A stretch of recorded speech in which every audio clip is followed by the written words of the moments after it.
Buenos Dias Gunners Collective. Back at it, you already know. Ba-da-ba-ba-ba-ba-ba. It's another one. Ba-da-ba-ba-ba. Like a mother. Ba-da-ba-ba-ba. Like a mother. Smack at it. Bye-ya. Bye-ya. Bye-ya. Oh, as you can tell by that thumbnail right there, no warning shots. We're going to get straight to it, man. The hands-on policy or the hands-off policy, however you want to see it and however you want to call it. One thing I do know is for sure, and it's actual and factual in a menudo style and a direct. I just love saying that. Guard! I love saying it, right? With your chest. Wes, one thing I will say is this. In prison, there's things called the hands-on policy. Or there used to be. The no hands policy, man. I've been through everything. And one thing I can say for sure is about 96, 97, as far as being a norteño, there was no longer a hands-on policy, meaning you couldn't go get off on the yard to remove someone. You couldn't use your fists. You couldn't use your hands. You needed to put steel and metal inside them. You needed to whack them. You needed to put metal in them. And that's just the way it was, man. Spence on the tira, but that's just the way it was. They took it to a whole nother level. Now, the reasoning behind this was because fists just weren't doing enough. It wasn't setting the example or the message. It wasn't sending the message that everyone wanted to see. The message was, you're going to go out leaking, man. You're definitely going to go out, hopefully in a bag, but if not, on a helicopter, chopper status. Because the one thing was for sure in prison is that there's a lot of people that have hands. There's a lot of people in prison, man, that got these. And you never know. You might be sending 2 or 3 guys to go remove a guy, and he might beat them all up. He might, floor all of them, down all of them. It's an ugly situation. And now you look like the poo bud. Now you done sent some people at him, and they done got mollywopped, right? It's Mr. Mollywopper, sipping Cavalli vodka. You run up on the block with a Glock, the homeboy mollywopped you, right? And then that was it. It's over. It's an ugly and a sticky situation. And everything that you set out to do and the example you set out to make got you looking real frivolous on the yarda. And that can't happen. So about 1996, 97 is when I started to see it implemented, a lot, which was put some steel in somebody, doing something heinous. If you leave them leaking and everyone says, oh, wow, man, these guys are not playing, then you set that example, right? Now I'm going to tell you a couple stories of the example being set of a no hands-on policy. When I was in Tracy prison, I was still active. I was still in the mix doing my thing.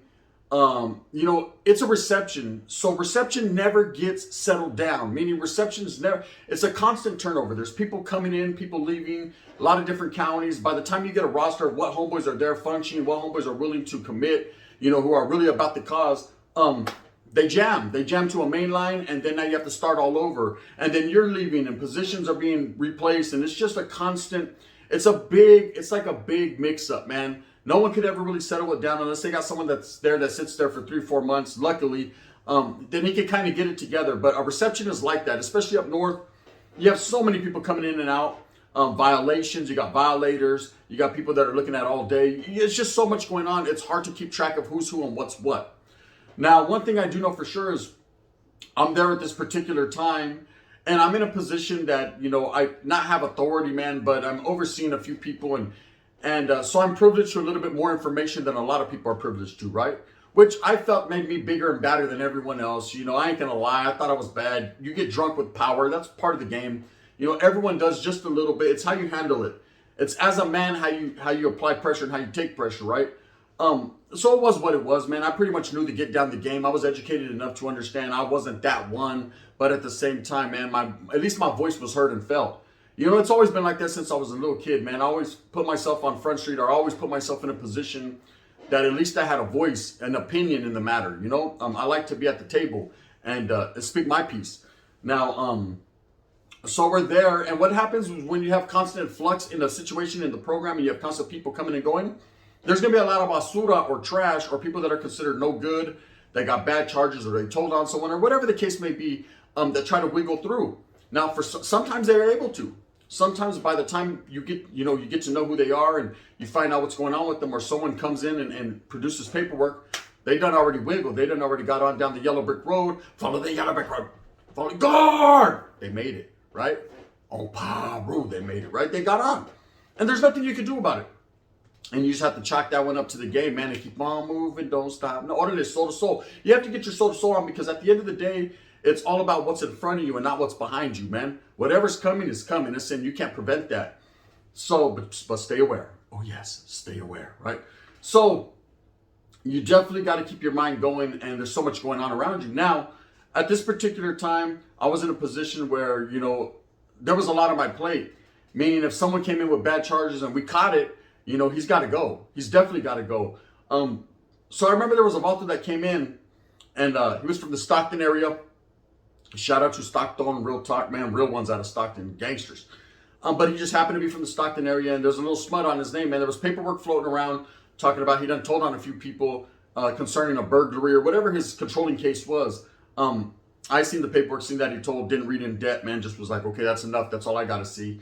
It got circulated, right? So it was all point bulletin on him. He was to be removed on yard. Now, Tracy's a big yard. Tracy's definitely a very, very big yard. And you walk down these corridors, these hallways, man, and that's how Tracy is. You got Tracy is. You got J wing and H wing and E, and then you got definitely got West Hall and East Hall, and then Z dorm, which is down there, K wing, and there's just so many different buildings. And every building, it changes all the time, or it used to. Tracy's shut down now, but it changes all the time. One time I've been there and all the active homeboys were on West Hall, and then one time I've been there and all the homeboys were on H and J wing, and then I've been there and all the homeboys are on. They just mix it up. One thing is for sure, the only thing that stays consistent in Tracy, or stood consistent, was K wing, which was always the oil, the whole administrative segregation. For those of you that want to get technically correct, right? Now, there's long corridors that lead everywhere, to the Cha Hall, to all the blocks they shoot off the corridors. There's always a lot of blockers in the corridors, but that's usually where a lot of stuff goes down. You happen to run into someone from a different block that's going to medical or being escorted this way or that way, and that's your chance to get off. Now, they keep a lot of people segregated. They keep north and south segregated in a reception, because everybody that's been somewhere knows already in a reception, it's on site. I don't know why. Don't ask me why. You'll be on reception. It's on site. It's on site. It's on site. You go to the linea. It's all good. And I don't know exactly how it is right now today with all this end of hostilities, but I'm talking about 90s, late 90s, 2000s. That's how it was. Spencer on La Tira. But, so anyways, what you had going on was these long corridors would be a lot of placards. That's where people got off. They expected it. The cops were always on the lookout. They're watching people's hands, watching people's body movements, the way they carry themselves. Because if you look a little apprehensive, a little tense, they're gonna get off. They're gonna get off first before you can get off. As soon as you make your move, the placards are on you to tackle you, mace you, beat you with their batons or whatever. It's part of the game, right? It's part of prison. So everyone's aware of everybody. I'm what the eye in the skies watching us all, and we ain't going against the guns, Doc, right? And that's just how it is. So the plan for this day was we were going to get this vato to the yarda, and he was going to be removed on yard recall. Now, what happens is you go to the yard, everybody has their section of the yards. Again, the north and south was split up, so you had norteños, but you had different carros. You had like people from Stanislaus County, which is Modesto, Turlock, all that area. And then, of course, you had Merced County, Planada, Merced, Los Baños, Livas, in our own little area, our own little corner. But we're all homeboys. We all functioned together. It was all norteños. We just had our areas. You had Stockton, San Joaquin, and then, of course, the homeboys from Sacra. And then there'd be homeboys sprinkled in from like San Jose, Salas, or whatever the case may be. And that's just how it is. But everyone functions as one, right? It's all one group, or it was back then. So this guy, being that he was from Stockton, there was a couple people put on him. Now, at this time, it was a no hand. We had got a directive from somewhere. I'm not going to say who. It's basically saying, man, it's going to be no weaponry used. They were tired of Tracy being on lockdown. We were constantly on lockdown, in a lockdown situation, for removals or getting off with the white guys. Usually that's what happened. Sprinkle the woods in, brother. We're just getting off with each other, brother. I know, brother. I know we're cool, brother, but I love your life, brother. Let's just say that. Anyways, we were on constant lockdown, or constant lockdown situations. So it had got directed to us, like, no more weaponry. Just a basic hands-on would be an in and out. The guys would get sent to the oil. Program will still move on, right? It will still carry on. And the white man marches on, right? Whatever. So that's how that was going to be. Now, when we seen this directive, we were kind of aghast, because we weren't used to this. Nobody that had been in prison at this time is used to this. We're used to using metal at least a RV, something. There's gonna be, yeah, oh yes, there will be sangre and guard. So they're not used to it. They're thinking we're coming dangerous. But this is just the way it was, and you have to, like I said, you're gonna listen to somebody, you're gonna mind somebody, and that's how it is. Spencer. So we get this. So what happens is this guy from Stockton is to be removed on the yarda. But we get at the homeboys, or the guy who needs to get at the homeboys gets at him and tells him, hey, there will be no weaponry involved. So as we're walking in these big groups to go to yard, me and a few other homeboys that already know what's up, not everybody is privileged to know who's getting removed or what's happening. It's just pretty much, hey, something's going to go down. Everybody knows what's going to happen, except the man that's going to happen too, right? That's the way it is. And so everyone's kind of looking, you can feel the tension on the yard. But as we're walking down these corridors to the yard's on the left-hand side. You'll pass K-Wing, there's the yard, the big yard. It breaks open, you start walking the track, hit your laps, and then boom, go to your area. One of the homeboys that was actually a bomber, he was actually going to get off, gets snatched up, right? Or he says something, does the 60 days in signal to the cops. They snatch him up and take him to wherever they take him to interrogate him. Basically, he rolled it up on us. He wiggled, man. He got on. Now, come to find out from a couple homeboys, I guess, that ran into him, they put him in these cages, and there was homeboys there in medical in the cages, and they said, hey, what's going on, bro? And he was like, I had to get out of there. And they're, not filling his story, but his story was, nah, the homeboys try to have me do a removal without weaponry, man. That means they're going to get me. He was so scared, and he had not seen this, and I could understand his plight, but he went about it the wrong way. He should have inquired and asked questions, but I guess you can't, man, when no one's supposed to know who you are. It was just he made a split decision, and it worked out how it worked out for him, I guess. But the Volta decided to roll it up because he was scared. He thought he was going to get removed because he's used to using weaponry. Basically, he thought they were saying, don't bring your pedazo out so we can hit you. And he got scared. So that foiled the plan. We get to the yard. What happened to the homeboy Weddle? His name was Weddle. I'm not going to say where he was from.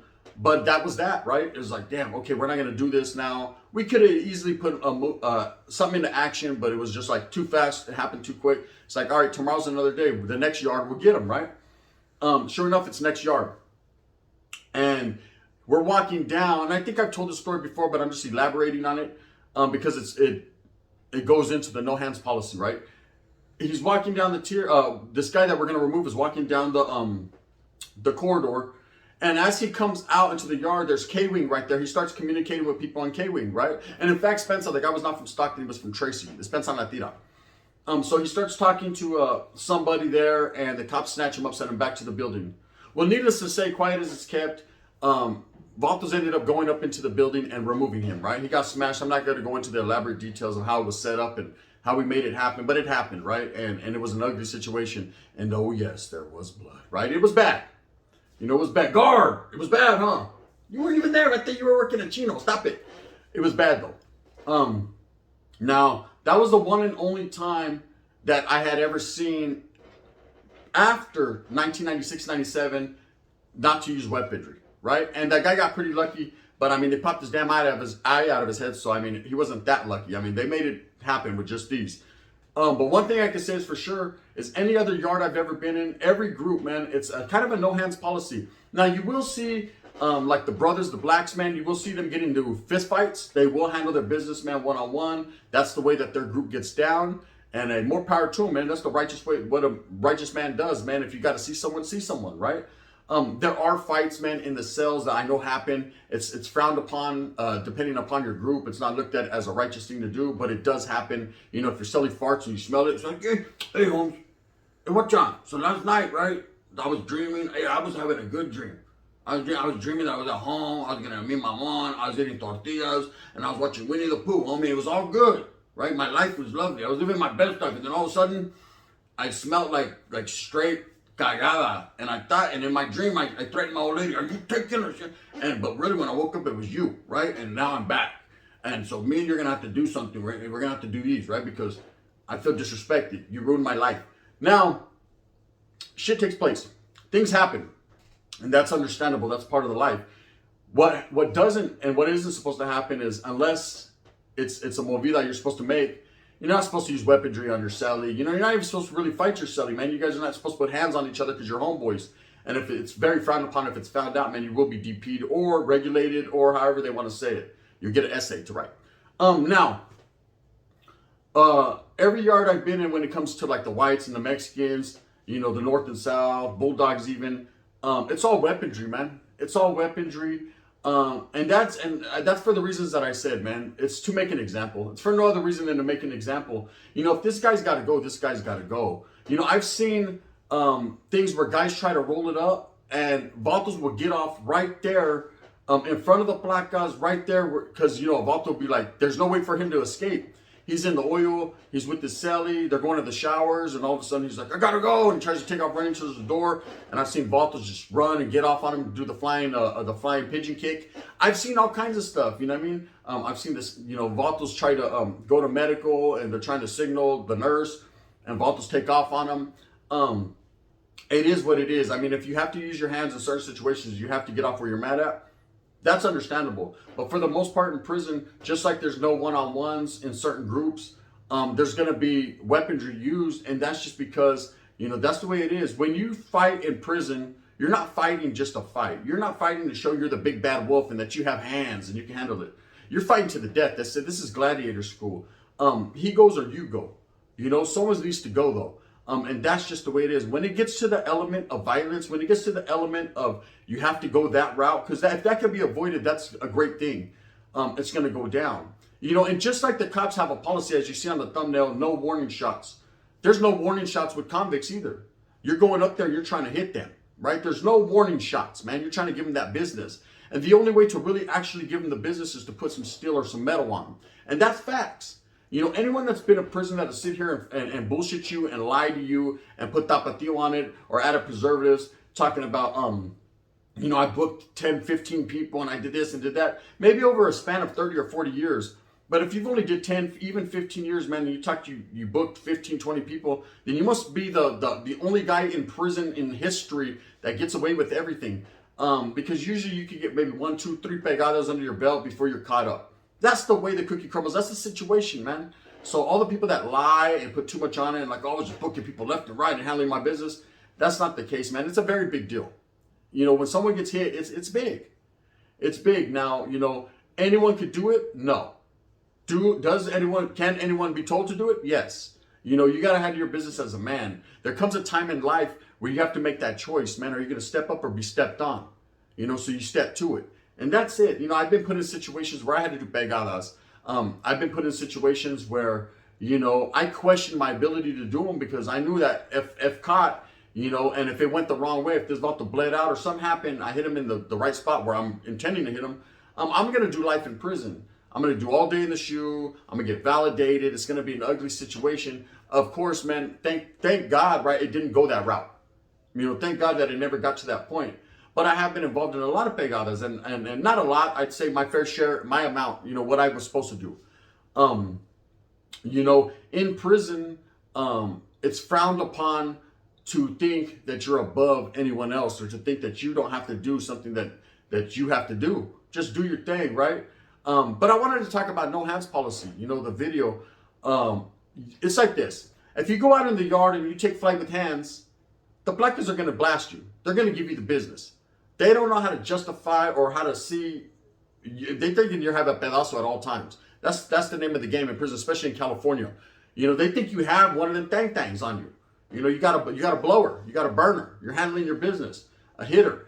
So they automatically reach for that mini. They're going to give you that business. So, hey, if you're going to do something on the yard and put yourself under that tower, man, where you're susceptible to getting hit and shot, you might as well just go for the gusto. You might as well see before it and just do your thing, right? Hey, guard, am I lying? You ain't lying. See, there it is. He says, I ain't lying. I already know I ain't lying. I don't never lie, man. You do like that, right? So I just do my thing. But anyways, at the end of the day, it becomes a situational thing where you need to figure it out as a man what exactly you're going to do. Are you going to choke, man, on your own babas? Are you going to sit there and try to justify why you can or cannot do something? No, you can't. There's no room for that wiggleization. The wiggle is real, man. It's bang, bang time at all times. That's prison, man. It's unfortunate that it's like that. And that goes on every yard. A lot of people will sit here and say, the GP's crazy, the GP's crazy. Actually, the GP is not as crazy as you think. The GP's locked down usually. The GP, man, doesn't have as much wiggle room because the placas know that when something happens, it happens dangerously. Now, them other yards, like them S&Y yards and the 50-50 yards and then whatever other yards that they have, now the integrated yards and whatever, those are kind of going to be the most dangerous yards, I think, because no one has to answer to anyone. And a lot of those things, it's brutal. It's going to be brutality. There's going to be a lot of people taking advantage of a lot of people, and it's all about coming up and shining on the next man. Whereas in the mainline, man, there's some politics and some justification to doing what you do. Now, it's never right to get caught up in a situation where you have to stab someone, but it is what it is, man. And you do it, I guess, with as much respect as you can, right? But on them other yards, it's just all out warfare, you would think. I don't know. Anyways, with that being said, there's no warning shots in prison, and there's definitely no hands policy. Yeah, you will see one-on-one fights very, very, very rarely. I just did a reaction on Gunners Profiles. Make sure that you tap in. Just yesterday with the wood, a good righteous wood, man. And I loved the way that Big Herc, they interacted. But he was talking about, man, you can go to prison. He goes, in prison, I've probably seen 3 or 4 fist fights my whole time there. And I've seen hundreds of stabbings. And that's the way it is, man. If you get someone to say, oh, they were fighting every day, there was fights every day, man, you was on some weird type of yard, homie. Because they don't get down like that, man. If it's going to get to violence, it's going to get to it. Anyways, with that being said, I hope that you enjoyed this one. It's just a Saturday morning wake up. One time for your mind, man, the no hands policy. And that goes for pretty much everyone except for the Afrikaners. The Afrikaner brothers are the one group that, and the others as well, they're the one group, man, that will handle their business a one-on-one from the chest in a fist fight. I think some of the Woods might be able to do that too. I'm not too sure. But when it comes to the brown man, you are not allowed to put your hands on another brown man, period. You know what I mean? North or south, man, without repercussions for them actions. That's it. With that being said, I hope that you move with a purpose, get everything that you want coming to you. Remember, at the end of the day, if you have to pick one of them things up and handle your business, I'm not going to say to do it or not do it. I'm going to say allegedly. Hit me with that thumbs up one time if you're feeling this Gunners Collective, man. Turn all your notifications on, like and subscribe. I appreciate you. If not, thumbs down. If he's going to be the head that wears the crown, I'm going to continue to strive and struggle for what I honestly and truly believe in, and that's the coming together of all people. Thank you guys so much for standing behind me. To all the Raza YouTubers, I say mines. Yes, even you, Lacra, I say mines, homes. Bang, bang.